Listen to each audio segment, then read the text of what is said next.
Hello and welcome everyone to BSM.live.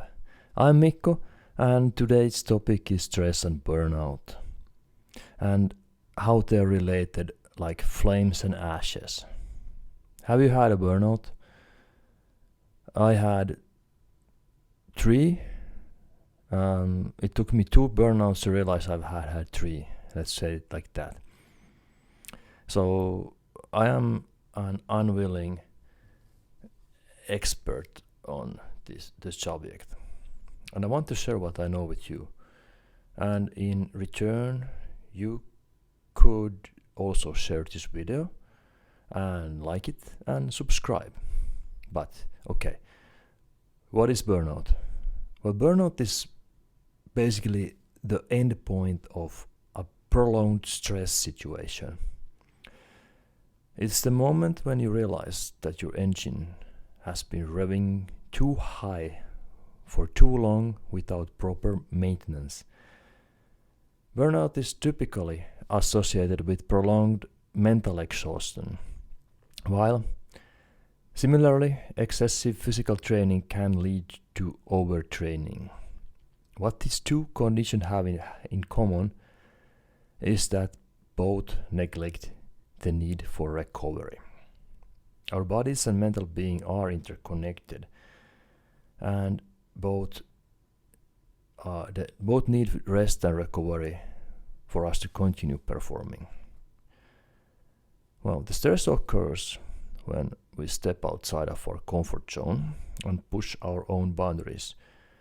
Stress is a necessary part of life because there is no real growth in the comfort zone. Physical, overtrained body rebels against the mind. So there can be too much stress.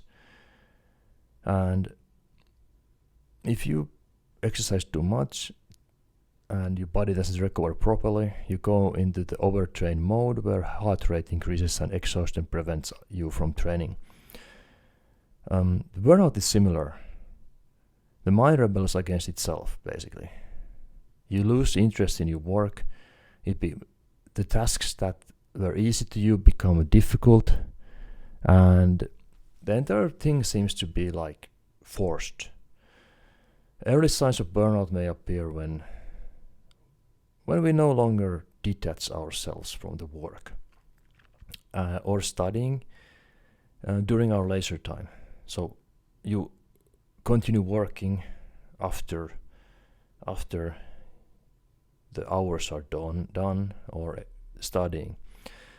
This is a bad situation because it steals our sleep and energy, and our work efficiency declines further. This can lead to a cycle where we try to overcompensate for the lost energy with extended work hours. And this makes the situation worse because you have now less energy. You might have cut your sleep from the about 80 hours of healthy sleep to like 6 hours because you have to do your work, or that you still want to watch Netflix after working. This is a downward spiral, and that leads to the burnout. Okay, so let's think about the energies, how to maintain energies. We have basically short and long-term energy sources within ourselves. Our short-term energy battery should get us through the day, and it should recover after the good night's sleep. But this is rarely the case, and we often tap into our reserve energies, and we need at least a weekend to rest and recover from them. But if we don't recover those reserves properly, we end up draining them. And this is the thing, if you take 1 hour from your reserve energies, it takes at least 2 hours to recover it, sometimes more. If you take 1 day, then you need at least 2 days to recover, likely more. And often the vacation is needed to recover the reserve energies, but even that might not be enough.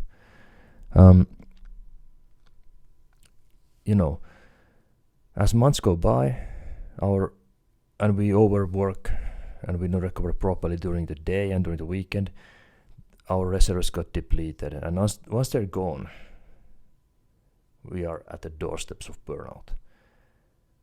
Okay, now what can you do to prevent this or fix it? You need to find a balance between mind and the body, and you need to manage the stress. Occasional stress is good. It's inevitable part of life, but managing it is a crucial thing. The most important thing is to recover before the next performance. Proper weekend rest, vacation, good sleep, and regular breaks from the stressor can help to keep things under control. So what causes stress? Excessive stress can be also result from environmental factors like noise, chaos, bullying, or distractions. A toxic work environment can also expose us to excessive stress and physical as well as mental symptoms. But you should remember this: don't remain in the toxic environment if you cannot change it, and you rarely can change it. So you should find something else. And also chaos. You can manage chaos. There are some things that help. You can organize your life better. You can use calendar, tasks lists. You can use like Notion to plan your life better and your work. There is no need to separate this part from your own time.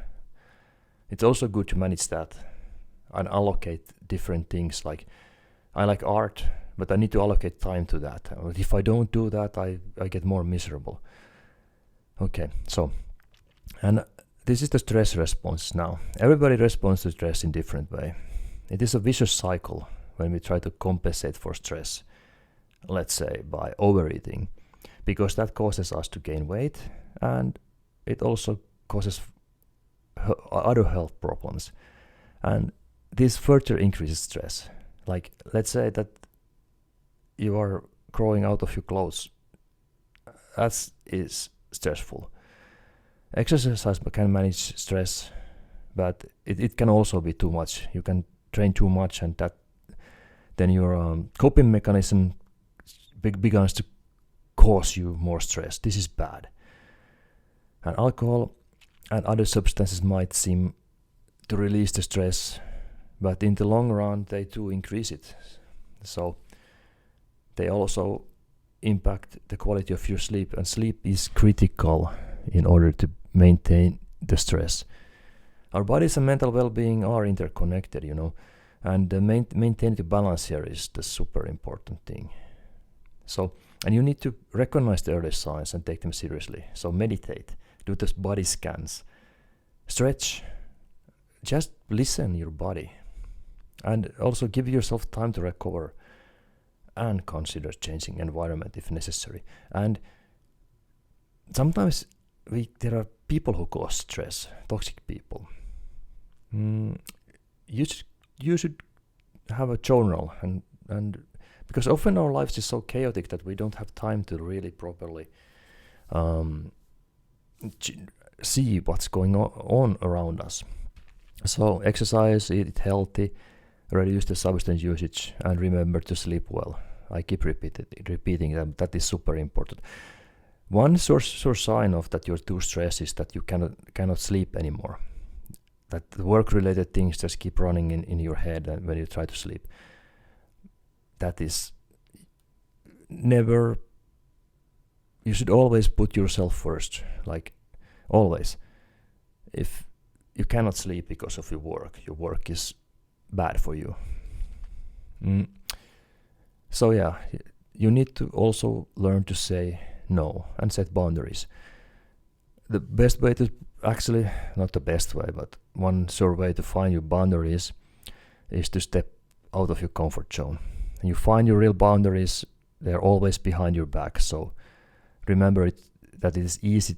It is okay to take a step back if you feel too stressed. It's okay to, let's say,